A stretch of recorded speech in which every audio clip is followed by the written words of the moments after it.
Tujuan dari kirab budaya itu ada yang mengatakan ini penggalangan kekuatan seperti itu, soal keistimewaan dari Yogyakarta sendiri. Untuk menyelenggarakan peringatan pindahnya Ibu Kota Republik ke Yogyakarta. Jadi ini supaya masyarakat luas di Yogyakarta khususnya juga di Indonesia pada umumnya ini mengetahui sejauh mana sejarah yang diukir kota Yogyakarta. Apakah juga ada hubungannya dengan suasana yang sempat memanas gitu antara Jogja dengan pemerintah pusat, Pak? Supaya lebih paham lah pemerintah ya. Apakah pesan itu tersampaikan, diterima dengan baik oleh pemerintah pusat, Pak? Ya saya kurang tahu, tapi yang jelas kita memberikan pemahaman kepada masyarakat luas. Ya, masyarakat yang akan menilai pemerintah itu benar atau keliru di dalam menilai daerah istimewa Yogyakarta. Penetapan adalah harga mati. Ya. Bagaimana jika memang pemerintah pusat juga sama bersikukuhnya dengan pihak dari Kesultanan Yogyakarta? Ya, makanya saya di sini. Di sini adalah yang menurut masyarakat Jogja dan kami ini adalah yang kebenaran adalah penetapan itu. Yang benar itu adalah itu. Tapi kan ya saya tidak nuduh. Ya mudah-mudahan tidak terjadi. Ada money politik, ada pressure politik gitu.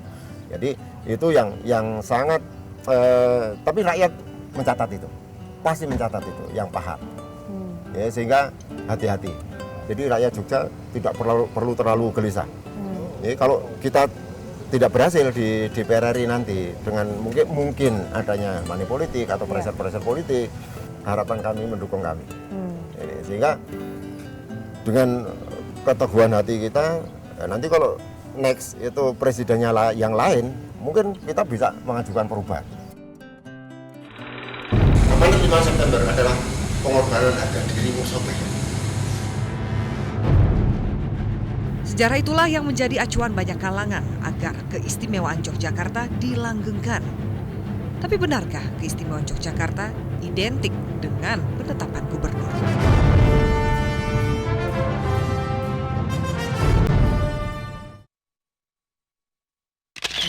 Sebenarnya pihak Bapak dan mungkin pihak Sultan sendiri itu paham nggak sih Pak keberatannya? Misalnya pemerintah pusat itu seperti apa sih dengan sistem penetapan gubernur yang ada di Yogyakarta ini? Saya tidak tahu persis. Jadi kalau sejarah ini dihapus, itu ya itulah konsep pemerintah gitu. Jadi sebetulnya sejarah ini tidak bisa dihapus karena bapak saya juga Sri Paduka Pakualam ke-8 itu kan dari amanat 5 September ini kan beliau menyerahkan negari dalam Keraton Ngayogyakarta Hadiningrat dengan negari dalam Kadipaten Pakualaman. Artinya apa? Dengan menyerahkan keratonnya yang berdaulat kepada NKRI, artinya menjadi suatu bagiannya jadi bagian NKRI, menjadi sebuah setingkat daerah, setingkat provinsi. Nah, dengan demikian Sultan juga Pakualam ke-8 ini artinya yang tadinya punya kekuasaan penuh ya, ini kan harus membungkuk, artinya melayani presiden, melayani wakil presiden, melayani menteri-menteri, melayani pejabat tinggi negara yang lain. Kan begitu, masih dibatasi Undang-Undang Dasar 45, peraturan pemerintah, peraturan presiden, keputusan presiden, peraturan-peraturan kementerian dari departemen-departemen, peraturan daerah dan sebagainya, masih membatasi itu semua. Itu. Dan ini sudah berjalan sekian puluh tahun gitu. Kenapa harus dipermasalahkan? Ada dua harapan saya. Yang pertama, di dalam menyelesaikan RUU KDI ini, khususnya kepada anggota Dewan DPR RI, Komisi 2 ini, betul-betul anggota Dewan itu harus punya pikiran, hati, niat yang mulia. Itu yang paling penting. Dan juga punya nyali. Ya, sehingga apa kebijakan itu akan tepat. Harapan yang kedua adalah khusus masyarakat Yogyakarta, DIY, dan masyarakat yang ada di seluruh Nusantara ini, khususnya baik itu orang Jogja yang punya mantu orang Jogja, punya mertua orang Jogja ya.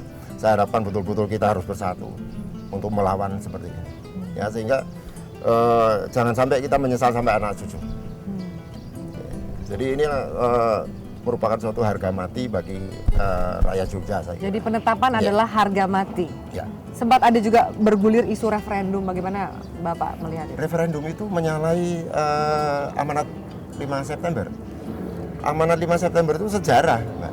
Di amanat 5 September itu menyampaikan bahwa masyarakat di wilayah negarinya tadi untuk mentaati amanat ini. Artinya apa? Ini memberikan suatu kepercayaan pada Bung Karno bahwa yang bergabung ke NKRI itu tidak hanya Sultan atau si Paduka Pakualam dengan keratonnya, dengan negerinya, tapi rakyatnya juga ikut. Penetapan dan pemilihan gubernur dan wakil gubernur daerah istimewa Yogyakarta adalah dua kata berseberangan yang memisahkan antara aspirasi rakyat Yogyakarta dengan sikap pemerintahan pusat. Nah, apa yang terjadi jika tidak ada yang bisa mempertemukan kedua kutub?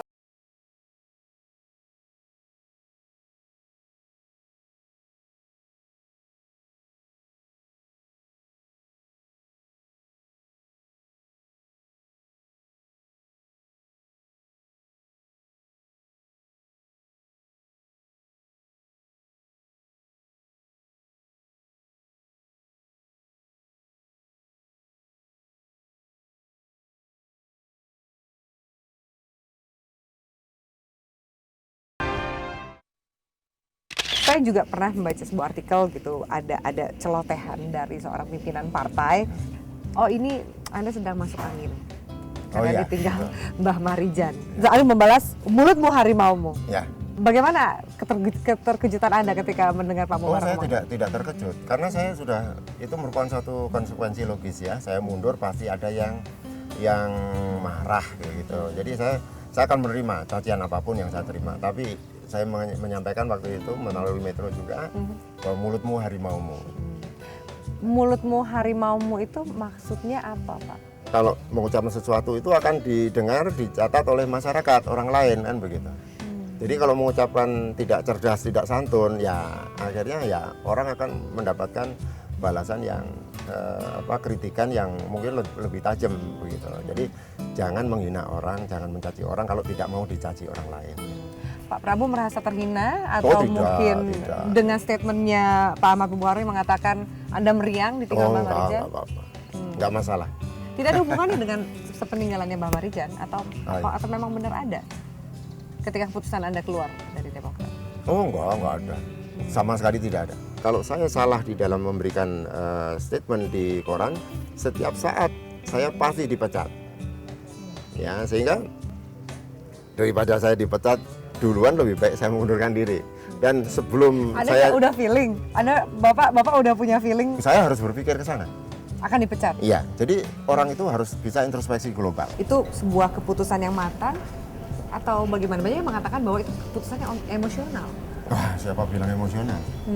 Jadi saya itu kan semua saya pikirkan secara pasti ya. Jadi ini mosok saya jadi anak durhaka, saya tidak membela harga diri martabat ayah saya yang melakukan untuk rakyat di Jogja. Ya waktu itu bangsa Yogyakarta gitu, negara waktu itu ya. Jadi kalau saya tidak melakukan yang saya lakukan itu, artinya saya jadi anak yang durhaka kan? Durhaka terhadap ayah saya, bapak, iya. Atau terhadap juga menginjak-injak sejarah? Iya, yang termasuk. diukir. Iya, yang pertama itu saya membela sejarah. Sejarah itu harus benar. Yang kedua, kebetulan yang membuat sejarah itu ayahanda saya kan begitu. Ini tujuannya pemerintah itu mau menyengsarakan rakyat atau menyejahterakan rakyat itu. Jadi kalau keputusan ini biasa saja, jadi seperti kebijakan-kebijakan lain. Kalau kebijakan ini dinilai kurang tepat, ya diganti yang paling tepat. Gitu. Jadi tidak usah merasa bahwa kalah atau menang, jangan. Ya, yang namanya kebijakan itu belum tentu benar.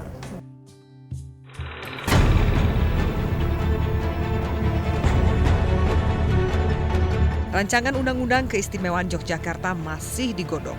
Namun sinyal pemerintah pusat terungkap dalam pernyataan Presiden SBY.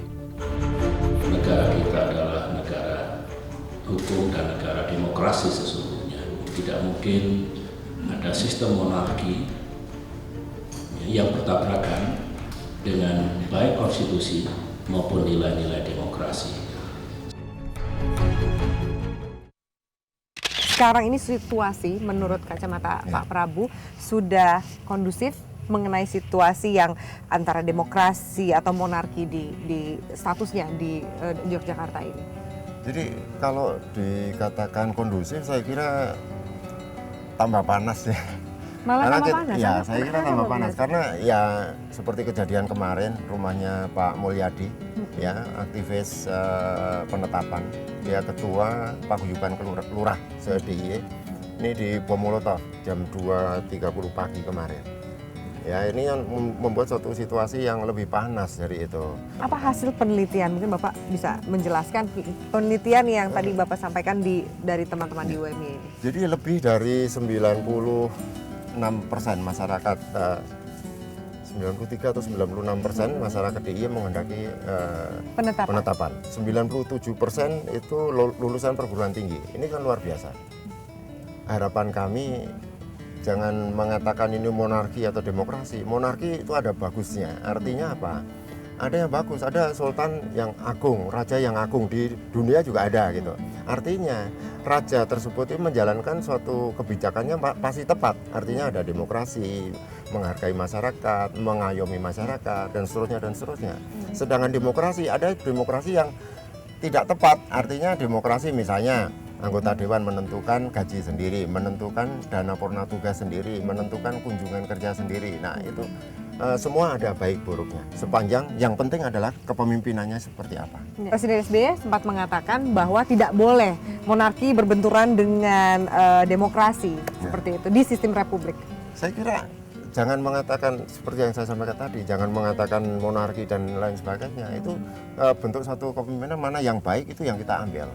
Supaya pemerintahan ini ya baik. Saya akan tanya, demokrasi mana yang bisa baik? Demokrasi yang ada di kita ini kacau semua. Kacau. Iya. Kita kan Itu sudah demo- masih sedang membangun sistem demokrasi kita. demo di mana-mana. Ini kan suatu bentuk dari suatu kekurang harmonisan di dalam kebijakan-kebijakan di daerah maupun di pusat gitu. Sehingga arti demokrasi dan juga arti monarki itu kan hanya suatu bentuk saja, bentuk suatu pemerintahan yang mungkin saling menjatuhkan ya antara satu sistem dengan sistem yang lain, tapi kembali lagi pada pemimpinnya. Jadi kalau pemimpin itu memang pemimpin yang sungguh-sungguh, yang punya komitmen yang tinggi bagi rakyat dan bangsanya untuk mensejahterakan, untuk yang tanggung jawab penuh lah. Nah itu sistem apapun baik. Kisruh keistimewaan Yogyakarta adalah sebuah pekerjaan berat bagi pemerintahan pusat. Hal ini bisa menggerus reputasi dari pemerintahan SBY dan juga bisa menjadi ajang uji coba bagi solidaritas partai koalisi. Dengan Presiden dijembatani sama Kang Ical. Ya masalah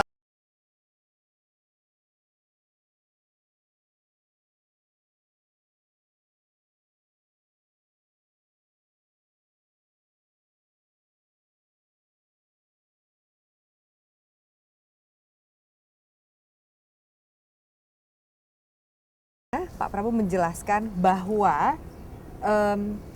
tidak berbenturan nilai demokrasi dalam cara pemilihan pemimpin dengan cara penetapan.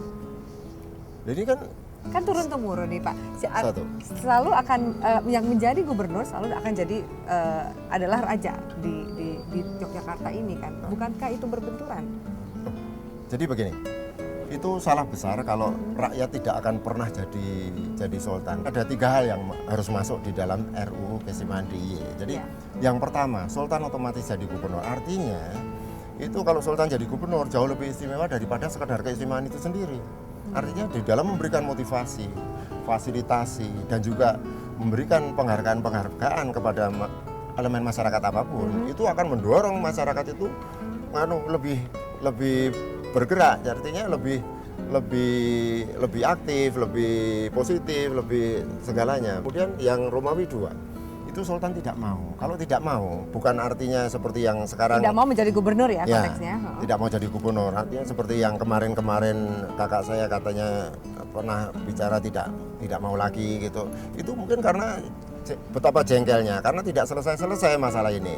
Saya yakin benar bahwa dia itu tidak serius mengatakan itu, dan beliau pasti karena hanya jengkel saja. Seperti yang terakhir kemarin, kalau kan beliau juga menyampaikan bahwa kalau saya dianggap menghalangi Demokrasi. demokrasi nanti akan kami pikirkan begitu. Itu kan sebetulnya kan dari hati yang paling dalam itu. Karena merasa jengkel, merasa sakit hati, tidak pernah digubris tentang RUU ini sendiri gitu. Kalau tidak mau gimana? Tidak mau itu ada dua hal. Tidak mau memenuhi syarat tapi tidak mau. Syarat. Jadi Sultan otomatis jadi gubernur dalam Romawi 1 itu. Itu artinya memenuhi syarat kriteria sebagai gubernur. Jadi kalau umurnya 30 tahun sampai 70 tahun misalnya. Yang hanya bisa jadi gubernur itu 30 sampai 70. Di luar itu sudah tidak bisa. Itu harus ikut itu. Kemudian kalau tidak mau itu artinya memenuhi syarat kriteria sebagai gubernur, tapi dia tidak mau. Iya. Atau mungkin sudah menjalankan beberapa periode, 1 periode atau 2 periode, tapi dia tidak mau, tidak mau lagi. Nah kalau tidak mau gimana?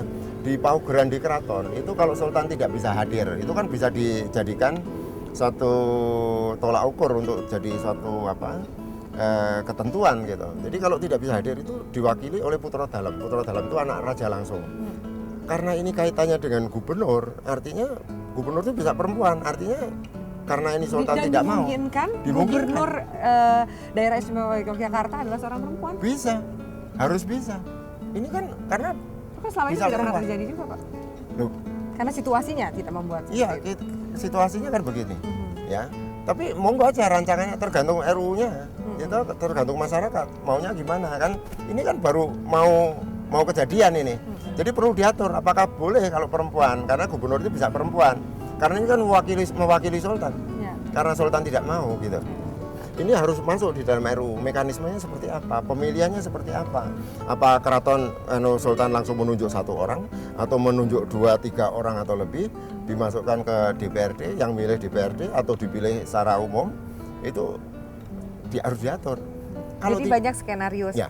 Kalau tidak ada sekarang, kalau tidak ada, misalnya si A ini Sultan anak tunggal, bapaknya sudah tidak ada. Anak tunggal ini punya anak umurnya 25 tahun misalnya. Belum cukup. Sehingga karena Sultannya ini si A ini sudah tidak mau.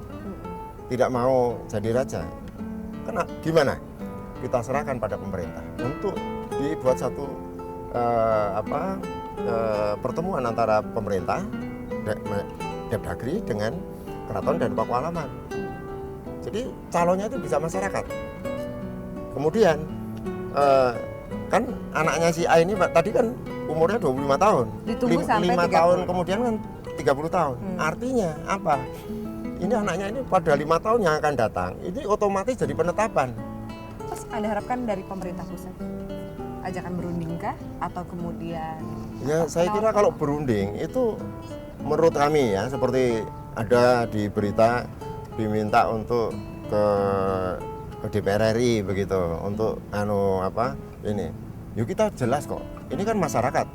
Ya, satu sejarah dan itu didukung masyarakat. Itu kan suatu hal yang sangat kuat sekali gitu. Nah, mau apa lagi? Yang dirundingkan apa gitu. Sudah jelas kok permintaan kami gitu. Ya,